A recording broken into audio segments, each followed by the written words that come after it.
Hello guys, magandang araw sa inyo. For the day's video ay update ko lang kayo sa aking drone. Kung ano yung kondisyon niya ngayon at kung ano yung mga nadagdag niyang feature para dito sa aking drone. Dahil nakakabilib talaga yung mga bagong kuha ng mga video dito sa ating drone. Dahil nakapag-update tayo rito sa ating DJI Mavic Mini.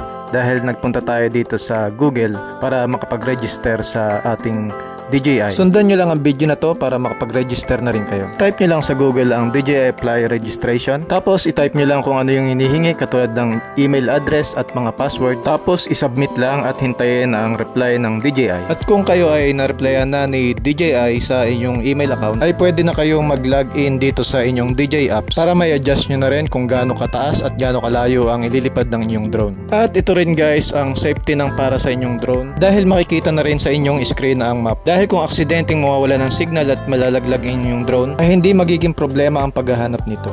At syempre guys, malalaman mo na rin kung gaano kalayo ang nalipad ng inyong drone. Sa mga oras na to guys, halos nasa 200 meter na yung nililipad ng ating drone. Basta naka full charge lang inyong battery ng inyong drone para malampasan niya pa yung 200 meter. At syempre wala rin nakasagabal na ibang connection katulad ng wifi para sa tuloy-tuloy na pag-control sa inyong drone. At syempre guys, kung sakaling malolobat ang inyong drone ay magsisignal naman ang inyong remote. Magbibigay naman siya ng 10 seconds para pumosisyon at bumalik sa kanyang home point. At automatic na itong babalik sa inyo. At ito pa ang kinagandahan ng ating Mavic Mini dahil nadedetect niya ang lumilipad na eroplano at lakas ng hangin. At magwa-warning siya sa inyong remote. At ito yung kagandahan ng pag-update natin sa ating DJI Mavic Mini. Kaya ano pang hinihintay nyo? Mag-register na rin kayo para sa safety ng ating drone. At ngayon ipapakita ko lang sa inyo yung kagandahan dito sa lugar ng Tinian na malapit dito sa aming tinutuluyan.